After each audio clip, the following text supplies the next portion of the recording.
We dismiss history at our peril. Liberty Nation Radio with Mark Angelides. Night and day, light and dark, good and evil. Just three examples of endless struggles, and it seems that we can add just one more to that list.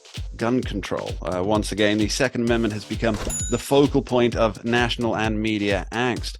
But what's the latest news, and does it bode well for those intent on exercising their rights? Well, we're fortunate to have Liberty Nation legal affairs editor and host of the excellent Uprising podcast, also a man knowledgeable on all things gun, purely through speculation and reading, though, as I'm sure, Scott, you'll if you want to admit.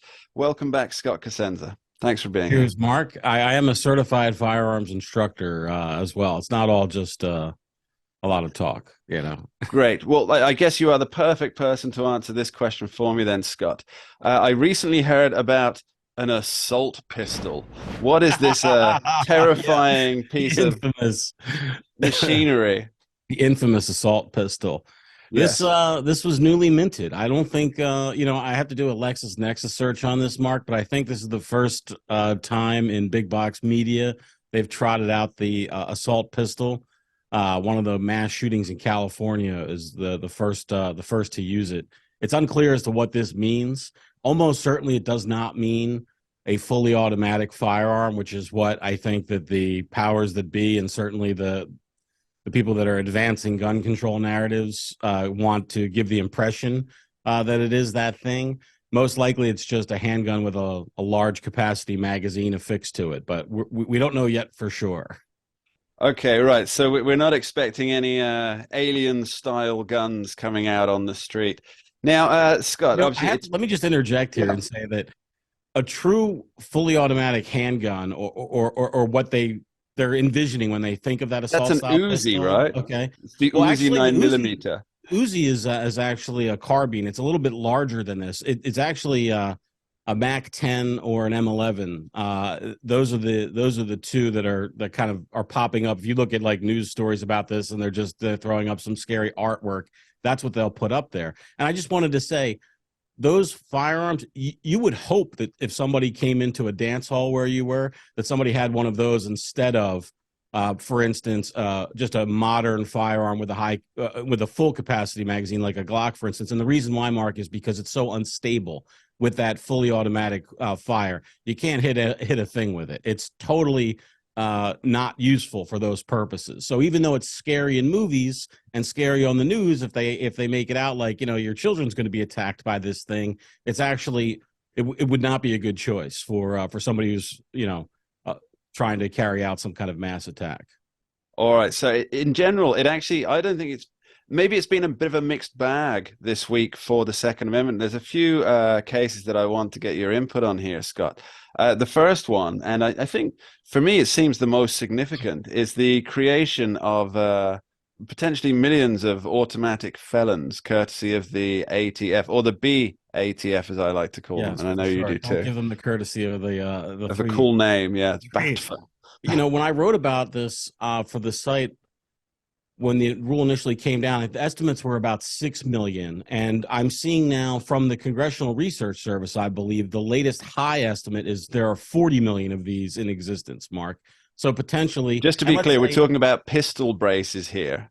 For those who aren't familiar with it, pistol braces have now been classified essentially as machine guns, I figure, by the BATF, right? Well, and pistol braces are a new thing in firearms. They've come along in the last 10 years in a big way, and it's just a popular way to have a kind of a modern rifle and a shorter overall platform is what sort of it's turned into. And it's turned into a cool accessory, and it sort of captured the zeitgeist of the gun culture as like the latest cool thing to have. But so let's say it is that high estimate. There are 40 million in existence. And let's say that there are enough multiple purchasers of these things that let's half that number. So that maybe there's only 20 million people for whom they own this thing. They will be, if the law is allowed to stay in place, and that's a big if, I think, at this point, Mark, but they will be federal felons. And the law has so many really troublesome aspects to it. One of the things that's come up recently, Mark, I think it's kind of an interesting point of discussion, is what the ATF said in this instance is that, whoopsie, we told you that these things weren't short-barreled rifles if you converted them, if you produced one with a pistol brace. We were incorrect about that, and now we're saying that it is a short-barreled rifle. And commensurate with that designation is a significant regulatory regime and the payment of a $200 federal tax stamp. Well, here's the rub. The ATF does not have the authority to void tax bills for millions of Americans. So if they were, in fact, wrong with that designation, they don't get to say, oh, we're just not going to let you pay. I mean, think about it, right? Yeah. 40 million times 200, okay, $200. What does that come out to? That's a 2 billion. That's a good bit of chunk 200 of million. You know. It's a lot of money. It's a lot of money for you and I. It's a lot of money for the government, but even for them, the idea that the ATF can just with a wave of their hand. So that doesn't even get into the Second Amendment aspects of it, just the rulemaking aspects. Mark, I think there are a lot of reasons why this bill or this rule rather will be tossed aside by the federal courts. And of course, some of that may be wishful thinking on my part. I think it's a horrible thing for America if it's allowed to go forward. So. Okay, and now I know there is one more story that I know that you desperately want to discuss, Scott, and that is noted actor Mr. Alec Baldwin, not the marvelous Baldwin who appeared in basically every great thing ever made, including Aliens. You know who I'm talking about, that Mr. Baldwin, but Alec Baldwin, the star and producer of the film Rust, where very sadly a young lady was killed, and now Mr. Baldwin is facing charges. What's the detail? Well, Helena Hutchins is the deceased cinematographer, I believe was her title on Rust, and the Santa Fe, New Mexico district attorney.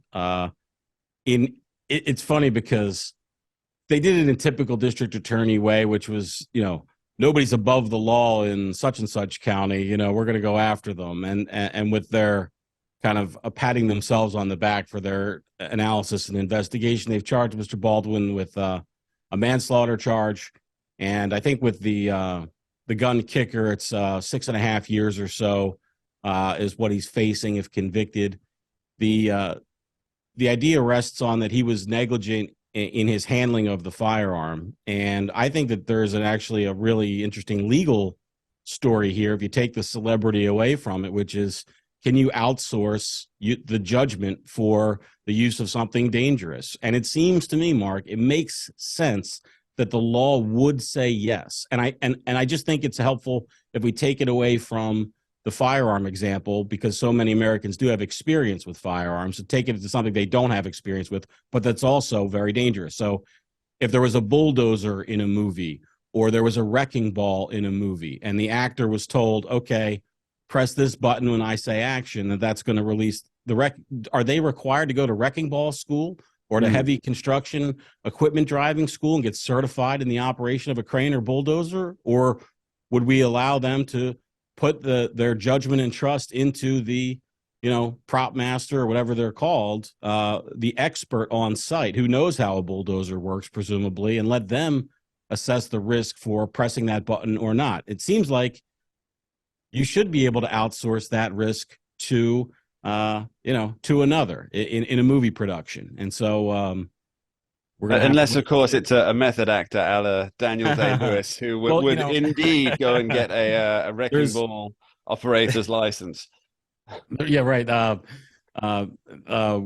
He's the one who learned how to become a tailor, right, or something like that. I believe something along those lines. Exactly. Well, just real quick, I just want to add that there's a wrinkle to that sort of discussion, which is that Baldwin was a producer on this movie. So maybe just an actor would be able to articulate successfully that argument in court, Mark, but because Baldwin himself was partially responsible for overseeing the production and its risk, he was a producer on site. Well, that might put another wrinkle in that theory. Scott DeCosenza, thanks for updating us on the Second Amendment. And Hilary is keeping her Spanish language accent through the ordeal. Good. Of course she is. Thanks very much, Scott. And that's just about all we have time for on this week's edition of Liberty Nation Radio here on the Radio America Network. I'd like to thank our guests, Lisa K. Donner, Andrew Moran, and show regular Scott D. Cosenza, and extend my warmest thanks to you, the listeners, for taking the time to be with us. My final word for this week comes courtesy of Thomas Jefferson, who said, quote, "I predict future happiness for Americans if they can prevent the government from wasting the labors of the people under the pretense of taking care of them," end quote. For me, though, it's not just the physical that's being squandered, but the mental. It is our minds and our brain power that is being slowly eroded in the name of protecting us. Or to steal a man's labor is one thing, but to steal his mind, well, that may just be beyond the pale. Neither has any particular justification, and yet take from us they do, whether that's the government greedily accumulating the works of our sweat or feeding us a thin gruel of reality in determining what thoughts we're allowed to think and what opinions we're permitted to express. It truly makes one wonder just how much power these fakers, charlatans, and chancers think they really have. We dismiss history at our peril. Liberty Nation Radio with Mark Angelides. Entertaining, informative, and just plain fun. Watch Liberty Nation's The Conservative 5. Produced by conservatives for conservatives. C5's The Left Free Zone. Hosted by Liberty Nation's Lisa K. Donner. Joined by a raucous, irreverent panel of authors. Deconstructing leftist narratives. Debating the hot topics. And remembering to laugh. Join the official conservative safe You only space. did that to piss Jeff off. Liberty Nation's The Conservative 5.